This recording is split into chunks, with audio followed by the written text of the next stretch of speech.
how to vet these contractors before you actually hire them.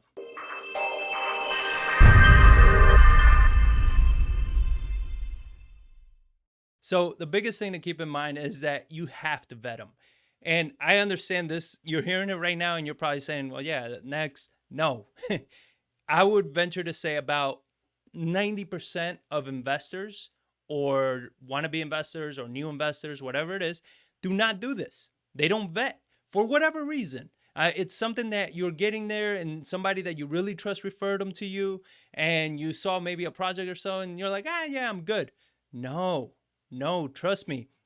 You want to go ahead and vet, because even though you may trust that investor, maybe they didn't vet them, right? Maybe they didn't go through this process. And if so, you should probably share this video with them. But maybe they didn't vet them and there's stuff in there that you're not aware of. And this contractor is more of a ticking time bomb than anything else.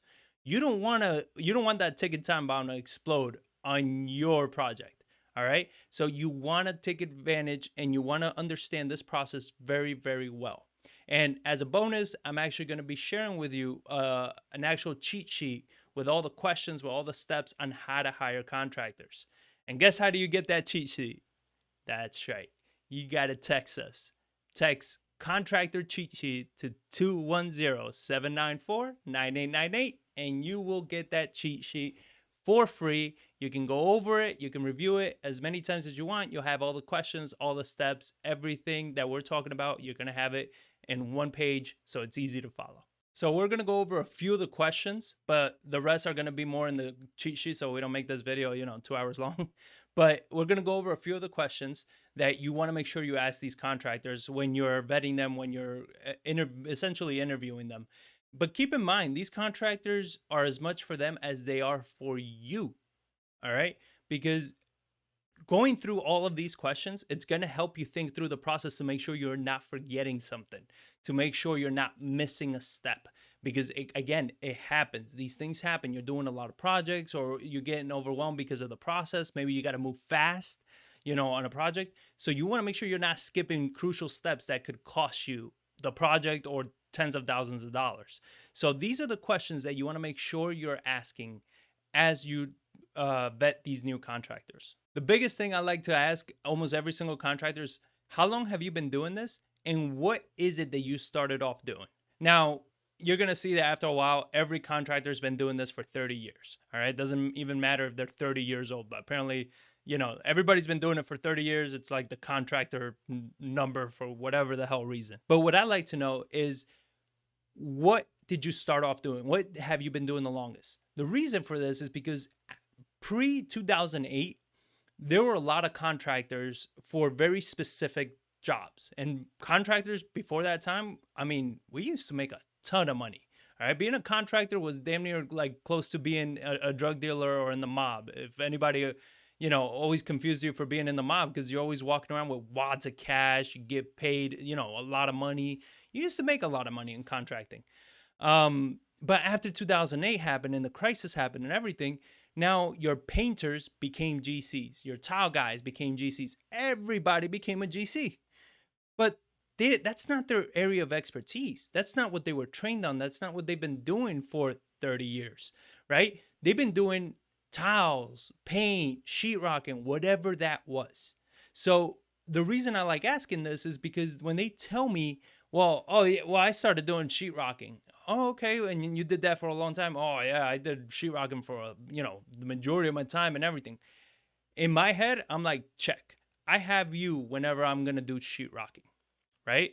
Could you be good at other things? Perhaps. I don't know. But his biggest specialty is going to be sheetrocking. When I need a sheetrocker, I'm going to call that person. Do you understand? I hope this makes sense as we move through. Another big question is, are you licensed? You want to know if they're licensed, if they're insured. You want to understand and you want to know this. And then we're going to go over how you want to make sure that that's actually accurate. Because you don't want a contractor that lost their license or let their license lapse because maybe they can't afford the insurance costs, whatever it is. These are red flags, all right? You don't want a contractor that's hurting for money. Contractor that's hurting for money has more of a tendency to screw you over. Whether that's intentional or not, they have more of a tendency of screwing you over. So you want to make sure you ask them, are you licensed? And then you want to ask them, do you pull permits? For what jobs do you pull permits for? How big of a job does it need to be for you to pull permits? And this is kind of like a little trick question. I mean, they should pretty much tell you, yes, I'm always pulling permits. Because especially nowadays, especially in San Antonio and Texas, you have the city coming down on you really, really hard. So unless you're doing a very light cosmetic rehab, you want to be pulling permits. All right. Yes, they're a pain in the ass. It's not the cost. Trust me, it's not the cost. It's a pain in the ass dealing with the city and the inspectors, and they take forever, and then they want their extra 50 or $100, so they're gonna reject your project even though it's good until the next one, so they can get another $100. It's a pain in the ass. It's delays. But you want to know that you're hiring a contractor that when you need to pull permits, they understand the process, because it is a process. You got to pull them. You got to request the inspections. You got to make sure everything went good. You got to close them out. The whole process. You want to make sure you're getting a contractor that understands this. Another big question is, what are your work hours? Right? Are they working Monday to Friday? Do they work weekends? What time do they start the project? At what time in the day do they usually end? At what time are they going home? The reason I'm saying this is because there's a lot of contractors that I've met that they essentially work half days. They're showing up to the job at like 8 in the morning. They'll leave around like 2 or 3 in the afternoon. I mean, that's not working. You understand? You're not being productive. You're not working the whole day. So what ends up happening on this is that ends up costing you more money because it's taking them longer to finish the job. So, and we talked about this before, especially on the scope of work video, that you're going to definitely want to make sure you check out. And you can click the link above here to check out that video. In that video, I talked about, the importance of them working through the whole time, because if they give you a scope and you say, I want to pay $1,000 on this scope, it's different paying $1,000 on a scope that takes 2 days versus paying $1,000 on the same scope that might take them 5 days, right? It's not the same money. $1,000 over 5 days, it's a lot less than $1,000 over 2 days. So if they're not working more hours, it's going to take them longer to do the job. So this could cost you more money. And then the last question you want to ask them is, how many projects are you currently working on? There's 2 reasons for this question. One is, could I go check some of these out, right? You want to see, are they working projects in different stages? So when you go check them out, you're checking out, maybe from a full gut job, how's that looking, to mid-level job to finish level job, right? And what's the quality? What's the job site look like? How are their men working? All of these things, you want to look into that. So you want to ask them. And then number 2, you want to see like, how busy are they? Right? How busy are you? Am I going to be kind of like fit in here and then not get as much attention, as much time? Because again, delays cost money. Again, check out that scope of work video, but delays cost money. So you want to make sure even if there are going to be delays, you want to be sure that you understand what they are going to be, so you can budget for this. All right. And like I said before, all the checklists and everything, there's going to be a ton of more questions that you can ask. They're going to be in the cheat sheet. All right. So make sure you text us at 210-794-9898 and put contractor cheat sheet, and I'll make sure to get that cheat sheet over to you. Now, you ask them all these questions. The second part of vetting somebody is now you become a detective. This is the fun part. This is when you start actually researching. You're going to research their name, their company name, and any properties that that they've worked on, are currently working on. You want to search all 3 of these. And typically what you're searching for is you want to see any red flags. Are there any liens on these properties, from them? Are there any judgments against them? Any red flags, anything that's really going to jump out at you? You want to search all of this because you want to see, is there anything that they're dealing with, they're fighting with, that I'm not aware of? And depending if there is, you might want to confront them, right? If everything else looks so good, and you're like, man, everything looks good. I really want to know, like, is this really an issue, or can we actually work together and do something? So if that's your curiosity, then ask them, bring it up. Be like, hey, look, I do my analysis on everybody that I work with because there's serious business. We talk about a lot of money. My investors require that of me. I require that of me, right? So I'm doing my research and I see this, this, and this. Can you explain that to me? Or what happened? How's that being resolved? What's the issue here? What's the issue there? And then you can make your best judgment on that. One of the best ways of doing this kind of search is your county clerk website. If you go to, it depends where you live and everything, but if you go to your county clerk, any liens and stuff like that, they got to file them.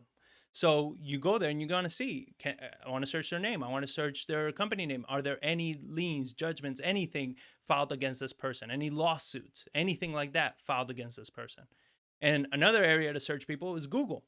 Go on Google, type in their name, company name, and just start typing in lawsuit, fraud, scam, all these words. Start typing in those words after their names, because that's when you're going to start seeing things pop up. Maybe somebody complained about them on Google, on Better Business, on Facebook. All those things are going to show up. So you want to kind of be, like I said, an investigator and check out every little area. And lastly, a really good way of checking them out is, again, vetting them, checking their references. Whoever referred them to you or whoever they say they're worked for. I mean, that, it's a little tougher because they can refer you to their buddies, right? And you want to make sure that you're speaking to people that are unbiased in a way. But you want to make sure you reach out to these references and you want to ask them straight up. Ask them, what is it that you didn't like about this person? What problems did you have and how were they resolved, if they were resolved? Was it easy to resolve an issue with them? Was it like a headache? Was it a headache working with them? Did they stick to the draw schedule? Meaning, when a scope is completed, you get paid, or were they trying to get paid ahead of the scope being done, even though the work hadn't been done? That's very typical. It's very common. You want to make sure you protect yourself. You want to ask them all of these questions. You want to ask them, like, did they stick to the timeline? Or if they told you it was going to be 4 months, did they get it done in 4 months, or did it go way over the timeline? And how much over? This is going to matter. This is going to matter, again, as planning. And in scope of work, we talked about this, in great detail. So again, make sure you check out that video. But also ask them, like, all right, cool. So can I go check out these projects? Are they available? The ones that you've worked on them, use the contractor for, are they sold yet, or are they in the process? Can I go see them? Because you want to go see different projects at different stages. Now, if all of this seems like a lot of work to you, then just don't do this. You understand? Because it's very risky. Very, very, very risky. You hire the wrong contractor, you can get sued. You can lose the house. You can lose tens of thousands of dollars, hundreds of thousands of dollars. I mean, there could be a million problems that happen with this when you hire the wrong contractor. So if you're not willing to spend this time to do the right research, don't do this. Trust me, because you're just getting yourself and anybody that's working with you into so much problems.